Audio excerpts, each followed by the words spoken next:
Hello everyone, here in the lecture number 9 of solid state chemistry we are going to discuss some numerical problems.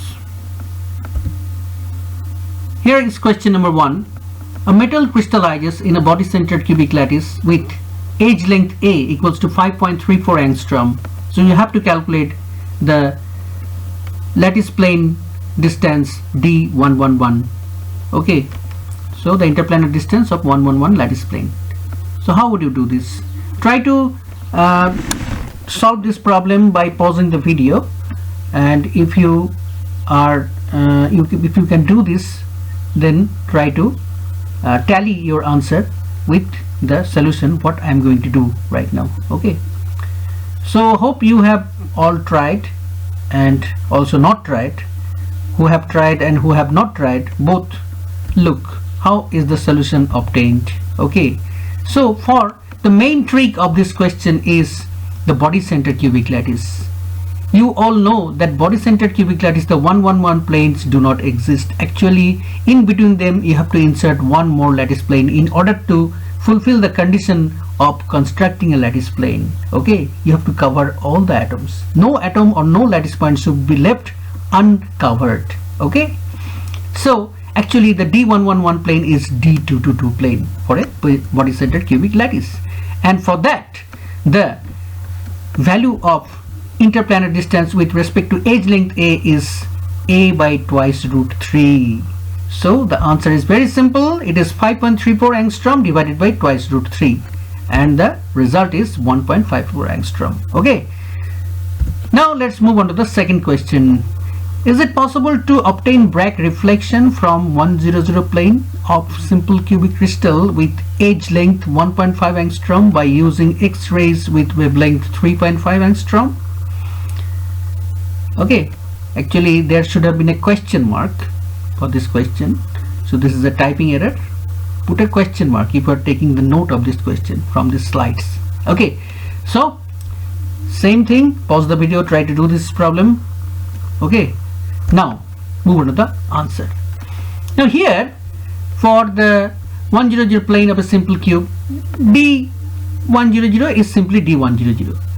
Okay, it is not D200, and it is definitely the similar to the edge length A. So D is equals to D divided A divided by 1. Okay, actually divided by root over 1 square plus 0 square plus 0 square. So actually A by 1. So this is A, and the D is also 1.5 angstrom. Okay, now what is the Bragg equation? The Bragg equation, or the Bragg condition for reflection maxima, obtaining reflection maxima, is in lambda equals to 2d sine theta. Okay, so in order to get reflection, get the maximum value of lambda, the lambda should be what? Now 2d sine theta by n, and the numerator should be highest and denominator should be lowest, and for the in order to get the highest value of the numerator, we have to get the highest value of theta and the lowest value of n. So the highest value of theta, in order to get the maximum wavelength of X-ray, in order to get the Bragg reflection, theta has to be maximum, that means 90 degree, and n has to be minimum, that is n equals to 1, and in that condition lambda must be equal to d sine theta, isn't it? And what is the value of d sine theta? 2d sine theta, I am sorry, 2d sine theta. Actually sine theta equals to 1 sine 90 degree. Okay, so 2d sine 90 degree divided by 1, and the result is 3 angstrom. So the maximum wavelength you can use is 3 angstrom only, not more than that. So Bragg reflection is not possible if it is lambda is greater than 3 angstrom. So you are given 3.5 angstrom. Okay, so it is not possible. So the answer is no. Therefore, for lambda equals to 3.5 angstrom, Bragg reflection is not possible. Okay, move on to the third question. The first order reflection of a beam of X-ray from 100 phase of NaCl occurs at an angle of 6 degree 30 minute. What is the wavelength of X-ray used? So what is given? You are given that sine 6 degree 30 minute, that means 6.5 degree, equals to 0.1132, and the edge length is 5.64 angstrom. So try to do, it's very easy. First, sodium chloride, face-centered cubic lattice. So should it have 100? The answer is no, it should not have 100. It's 100 would be converted to 200, and the corresponding value should be A by 2, isn't it? Actually a divided by root over 2 square plus 0 square plus 0 square, that is a divided by 2. So the value of the interplanar distance for the 100 plane, that is actually the 200 plane, is 2.82 angstrom. So what is the Bragg equation? Now n lambda equals to 2 d sine theta. So let us put the value of sine theta, okay, and n as well. So after having put this value, we got the result 0.638 angstrom. Okay, now move on to the question number 4. Here the answer is already shown. Nickel atomic number 58.71, crystallizes in face-centered cubic lattice, side length of unit cube, A equals to 3.52 angstrom. So you have to calculate its density. Okay, so the answer is given. Take a screenshot and try to do it yourself.